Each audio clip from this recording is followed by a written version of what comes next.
உள்ள வணிக நிறுவனங்கள் கடைகளில் தமிழில் பெயர் பலகை வைப்பது கட்டாயம் என முதலமைச்சர் ரங்கசாமி உத்தரவு பிறப்பித்துள்ளார். புதுச்சேரி சட்டப்பேரவை பட்ஜெட் கூட்டத்தொடர் கடந்த 10ஆம் தேதி துணைநிலை ஆளுநர் கைலாஷ்நாதன் உரையுடன் தொடங்கியது. இந்த நிலையில் 6ஆம் நாள் உறுப்பினர்களின் கேள்வி பதில் மற்றும் பட்ஜெட் மீதான பொது விவாதமும் நடைபெற்றது. அப்பொழுது உறுப்பினர்கள் புதுச்சேரியில் உள்ள வணிக நிறுவனங்கள் கடைகளில் தமிழை தவிர்த்து பெயர் பலகைகள் வைக்கப்பட்டுள்ளதாக குற்றம் சாட்டினர். அதற்கு பதிலளித்து பேசிய முதலமைச்சர் ரங்கசாமி, புதுச்சேரியில் உள்ள அனைத்து வணிகர்கள் வியாபாரிகள் கட்டாயமாக தமிழில் பெயர் பலகை வைக்க வேண்டும். தமிழில் பெயர் பலகை வைக்க வேண்டும் என்பது உணர்வு, கடமை. அரசு சார்ந்த அழைப்பிதழை தமிழில்தான் அச்சடித்து வெளியிட வேண்டும். தமிழ் பெயர் பலகை வைக்கப்பட்டுள்ளதா என்பதை தொடர்ந்து கண்காணிக்க வேண்டும் என்று தெரிவித்தார்.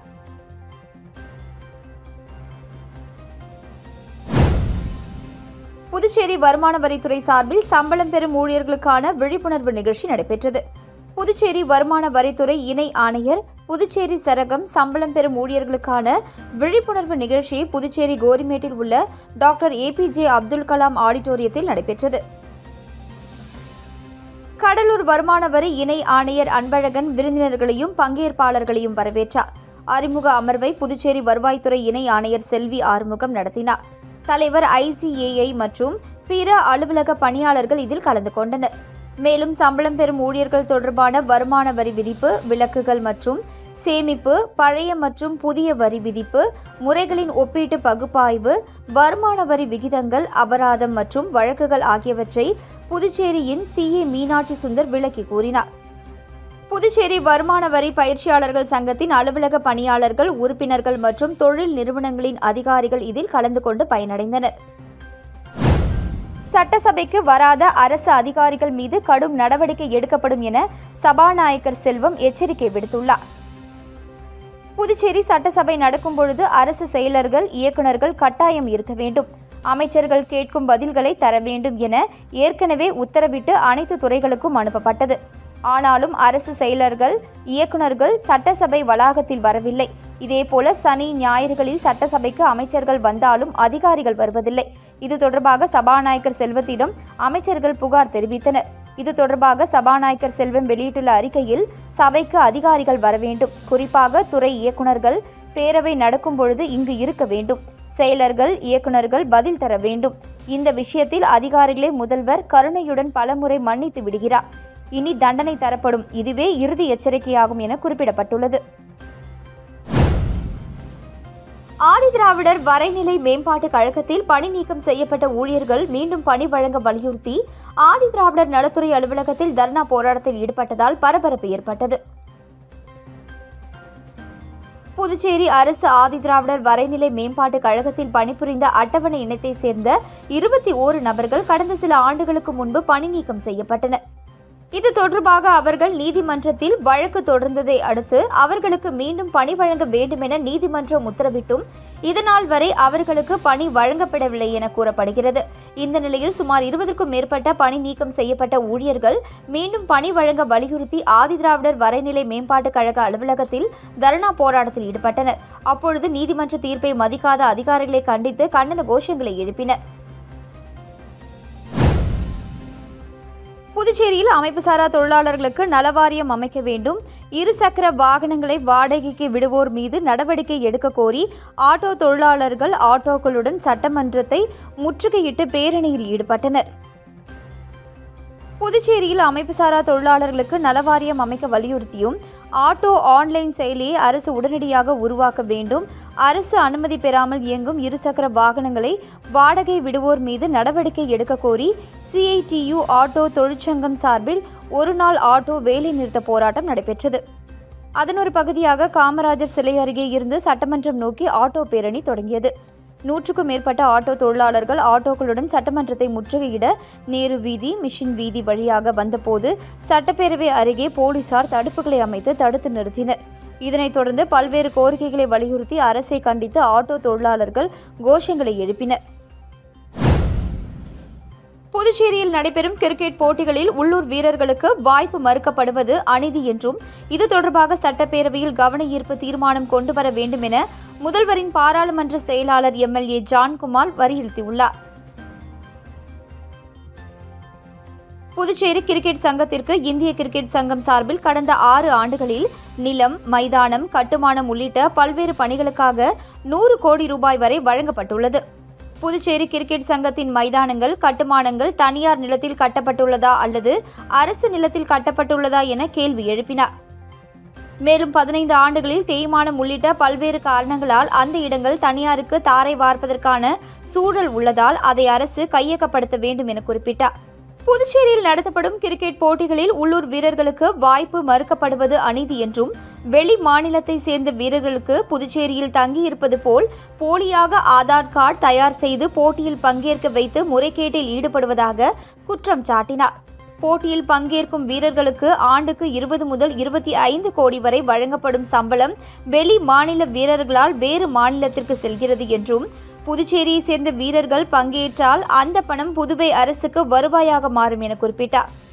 புதுச்சேரியை சேர்ந்த சுமார் 1 லட்சத்திற்கும் மேற்பட்ட இளைஞர்களுக்கு வாய்ப்பு மறுக்கப்படுவதால் நடைபெறும் சட்டமன்ற கூட்டத்தொடரில் கவன ஈர்ப்பு சிறப்பு தீர்மானம் இயற்ற வேண்டும் என வலியுறுத்தினார். ஊசுடு தொகுதி அகரம் வெங்கடேஸ்வரா நகர் பகுதியில் புதிய குடிநீர் விநியோக குழாய் அமைக்கும் பணிக்கான பூமி பூஜையினை அமைச்சர் சாய்ஜி சரவணகுமார் தொடங்கி வைத்தார். புதுச்சேரி மாநிலம் வில்லியனூர் கொம்யூனியன் அகரம் வெங்கடேஸ்வரா நகர் மற்றும் அதனை சார்ந்த பகுதி மக்களின் குடிநீர் பயன்பாட்டிற்காக புதிய குடிநீர் விநியோக குழாய் அமைக்கும் பணிக்கான பூமி பூஜை விழா நடைபெற்றது. 6 லட்சம் ரூபாய் செலவில் இந்த பணிகள் மேற்கொள்ளப்பட்டது. இதனை தொகுதியின் சட்டமன்ற உறுப்பினரும் ஆதிதிராவிடர் நலத்துறை மற்றும் பழங்குடியின நலத்துறை அமைச்சருமான சரவணகுமார் கலந்து கொண்டு விழாவிற்கு தலைமை தாங்கி பூமி பூஜை செய்து பணியினை தொடங்கி வைத்தார். இந்நிகழ்ச்சியில் பொது சுகாதார கோட்ட செயற்பொறியாளர் உமாபதி, உதவி பொறியாளர் பினாராணி, இளநிலை பொறியாளர் திருவேங்கடம், போர்மேன் ரூபகன் மற்றும் தொகுதி ஒருங்கிணைப்பாளர் சாய் தியாகராஜன், தொகுதி தலைவர் முத்தாலு முரளி உள்ளிட்ட பலர் கலந்து கொண்டனர்.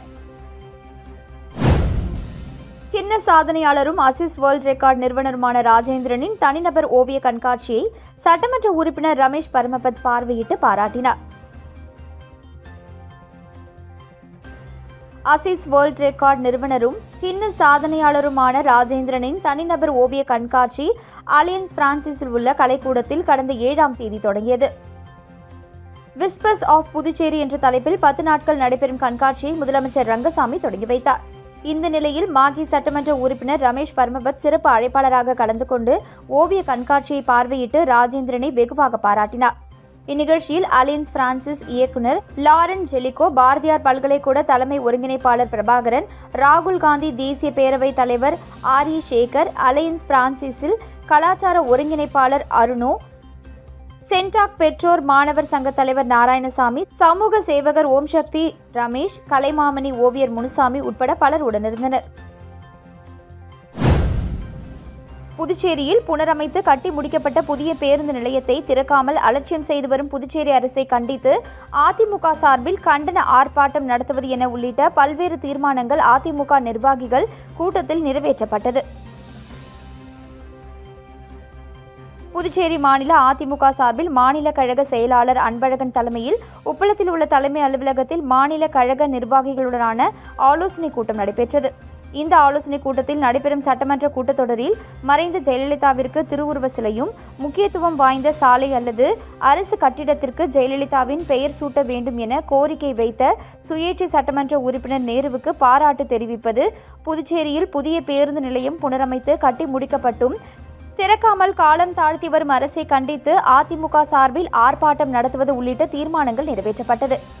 மேலும் நடைபெற்ற சட்டப்பேரவையில் பெண் சட்டமன்ற உறுப்பினர் கேள்வி கேட்க கூட அனுமதிக்காமல் கூச்சல் குழப்பம் எழுப்பிய திமுகவை கண்டிப்பது என தீர்மானம் நிறைவேற்றப்பட்டது. புதுச்சேரியில் சிறுமிக்கு பாலியல் தொல்லை கொடுத்த விவகாரத்தில் பள்ளி தாளாளரை போக்சோ சட்டத்தின் கீழ் கைது செய்ய வலியுறுத்தி பொதுநல அமைப்பினர் கண்டன ஆர்ப்பாட்டத்தில் ஈடுபட்டனர். புதுச்சேரி மணவெளி தொகுதிக்கு உட்பட்ட தானாம்பாளையம் பகுதியில் உள்ள தனியார் பள்ளியில் பயிலும் 1ஆம் வகுப்பு சிறுமிக்கு அதே பள்ளியை சேர்ந்த ஆசிரியர் பாலியல் தொல்லை கொடுத்த விவகாரம் புதுச்சேரியில் பெரும் அதிர்வலையை ஏற்படுத்தியது. இந்த சம்பவத்தில் ஆசிரியர் மணிகண்டன் போக்சோ சட்டத்தின் கீழ் கைது செய்யப்பட்டுள்ளார். மேலும் பள்ளியின் தாளாளரை கைது செய்ய வலியுறுத்தி பல்வேறு தரப்பினரும் வலியுறுத்தி வருகின்றனர்.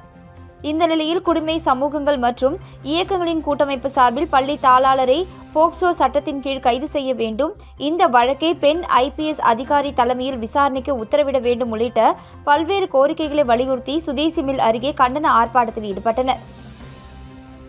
இதில் 50க்கும் மேற்பட்ட பொதுநல அமைப்பை சேர்ந்த நிர்வாகிகள் கலந்து கொண்டு பள்ளி தாளாளருக்கு ஆதரவாக செயல்படுவதாக கூறி காவல்துறை அதிகாரிகளையும் ஆட்சியாளர்களையும் கண்டித்து கண்டன கோஷங்களை எழுப்பினர்.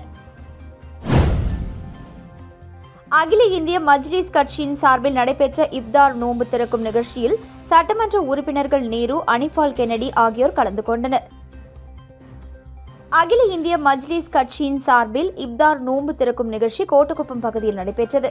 அகில இந்திய மஜ்லிஸ் கட்சி நகர தலைவர் முகமது அலி தலைமையில் நடைபெற்ற நிகழ்ச்சியில் தமிழ்நாடு மாநில தலைவர் வழக்கறிஞர் அகமது முன்னிலை வகித்தார். இதில் சிறப்பு விருந்தினராக புதுச்சேரி சட்டமன்ற உறுப்பினர்கள் நேரு, அனிஃபால் கென்னடி ஆகியோர் கலந்து கொண்டு சிறப்பித்தனர். இந்நிகழ்ச்சியின் புதுச்சேரி மாநில தலைவர் சம்சுதீன், விழுப்புரம் மாவட்ட தலைவர் முகமது அலி, கட்சி நிர்வாகிகள் உட்பட கோட்டக்குப்பத்தை சேர்ந்த இஸ்லாமியர்கள் திரளாக கலந்து கொண்டனர். புதுச்சேரி சேதராப்பட்டு அருகே கஞ்சா விற்பனையில் ஈடுபட்ட 4 இளைஞர்களை கைது செய்த போலீசார் அவர்களிடம் இருந்து 1 கிலோ கஞ்சா பொட்டலங்களை பறிமுதல் செய்தனர். புதுச்சேரி சேதராப்பட்டு பிரதான சாலையில் உள்ள விநாயகர் கோவில் அருகே கஞ்சா விற்பனை நடைபெறுவதாக சேதராப்பட்டு காவல் நிலையத்திற்கு புகார் வந்தது. இதனையடுத்து காவல் நிலைய உதவி ஆய்வாளர் ராஜேஷ் தலைமையிலான போலீசார் சம்பவ இடத்திற்கு விரைந்து சென்று கண்காணிப்பு பணியில் ஈடுபட்டனர்.